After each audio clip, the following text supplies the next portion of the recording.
Hello everyone, DCB here, and welcome to a discussion video. And in this discussion video, we're going to look at anger. What exactly is it? How is it defined? And what can we do to overcome it? So first of all, let's take a quick look at what the Oxford English Dictionary's definition of anger is. Just a quick disclaimer, I of course don't own the Oxford English Dictionary, but we're just going to use it for reference to show what it is.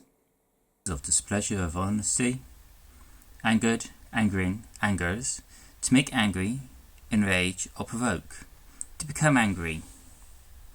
From Middle English, from Old Norse, anger, sorrow, see ANGH in Indo-European roots, syndromes, anger, rage, fury, ire, wrath, resentment, indignation. These nouns denote varying degrees of marked displeasure.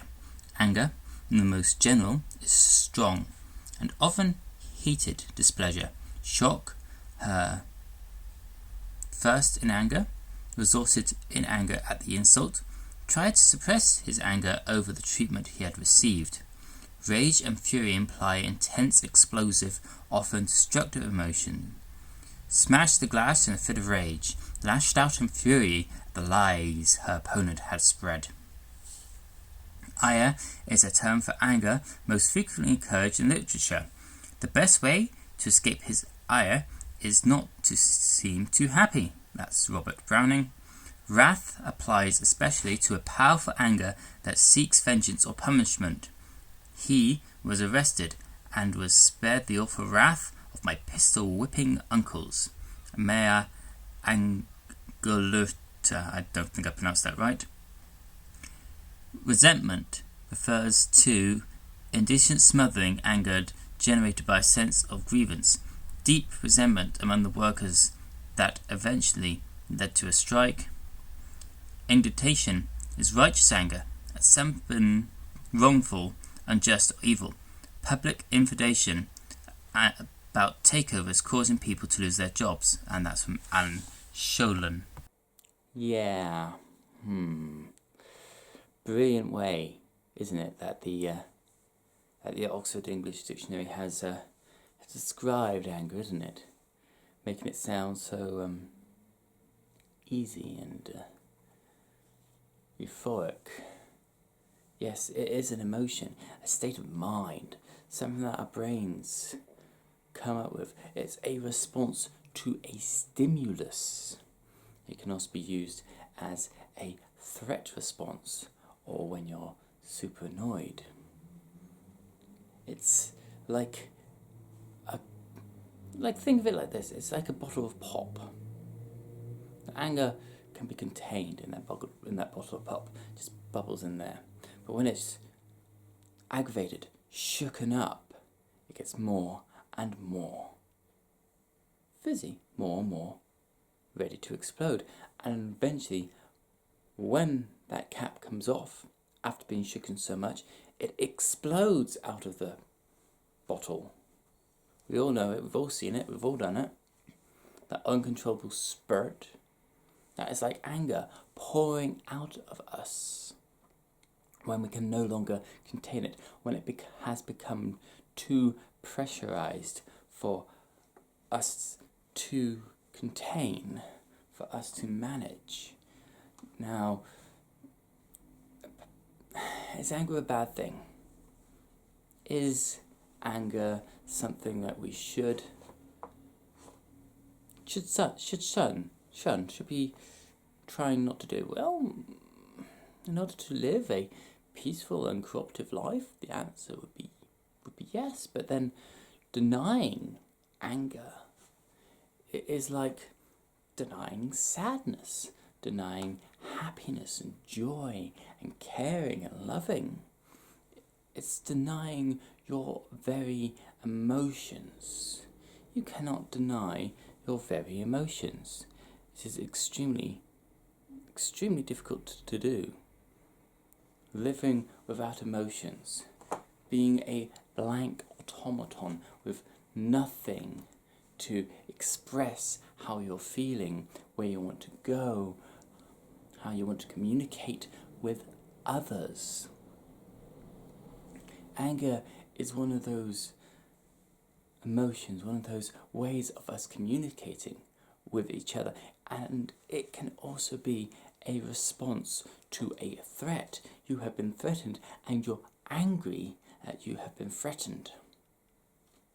Now, that doesn't mean that we should be angry all the time. In fact, anger is probably one of the least favoured emotions that we want to interact with, next to sadness. We want to feel joy and love and happiness and excitement. We don't want to feel sadness and anger. So, how do we overcome this anger? How can we stop it from exploding out of us? How can we have the emotion and deal with it without letting it affect ourselves or others by coming out of the bottle, so to speak? Is there a way to do it?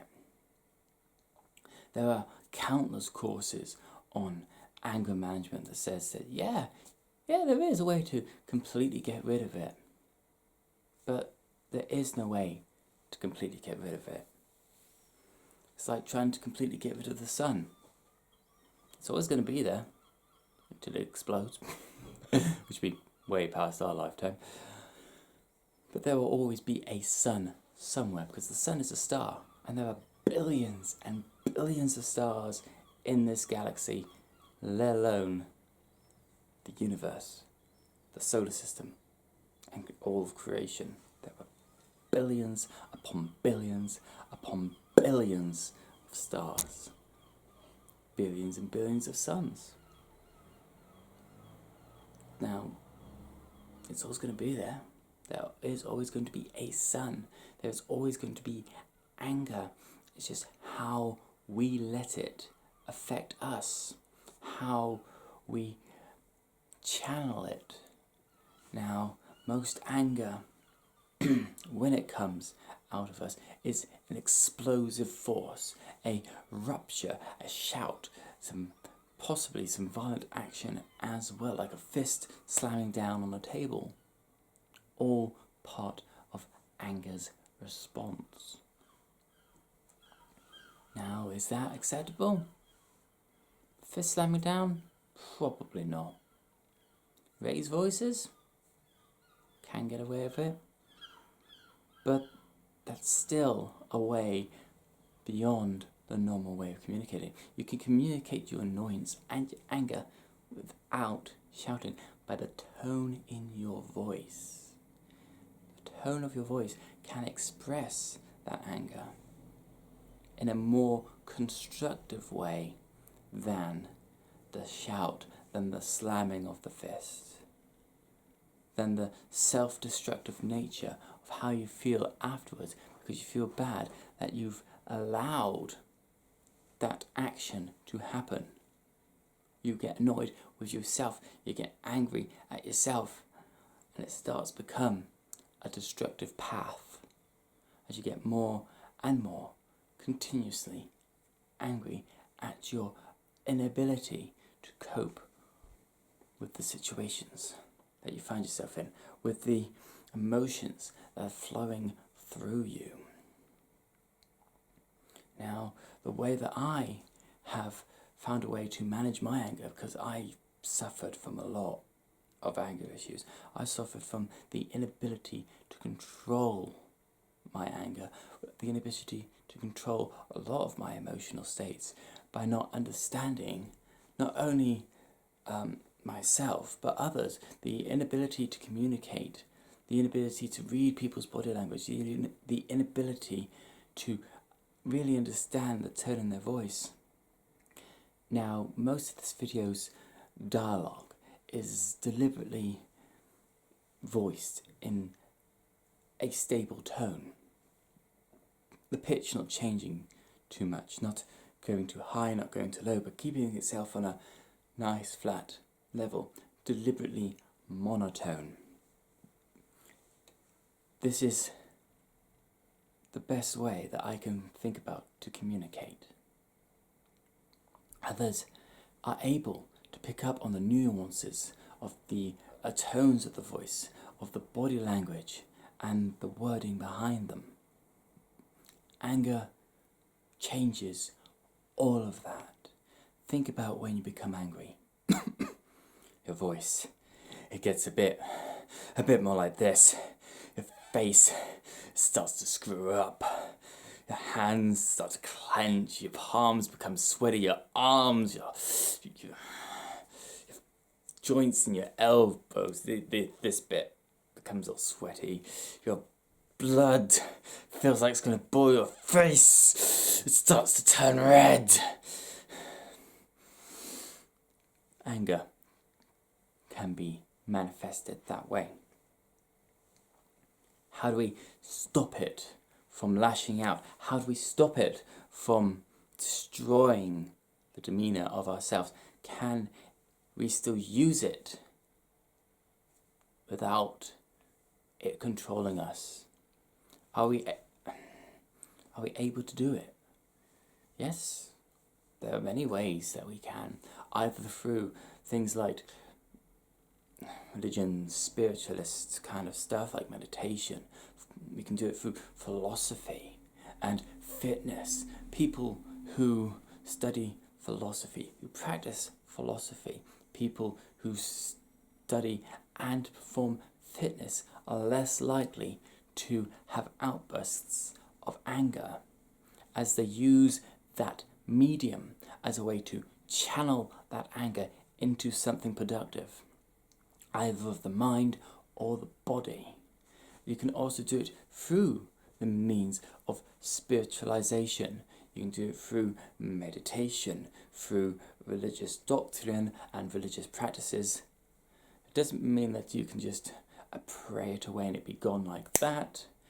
It takes time. It takes effort. It takes a constant practice of that thing that keeps you calm, that keeps you centered, whether that be the religious practice, whether it be praying, meditation, talking to some sort of spirit guide, if you will, whether that be studying something that keeps you calm, but focusing the anger into something creative, be that philosophy, be that maths, science, English, literature, anything, or the physical, the gym, the exercise routines, the martial arts, the push-ups, the sit-ups, something that you're forcing that anger into something without it being explosive. Anyway, what do you believe your best response to anger is? Is there anything you believe that we can expand upon in our understanding of anger? As always, please do leave your thoughts in the comments below. Click on any videos you like. Until the next one, this is DCB. Knowledge is power if we use it wisely.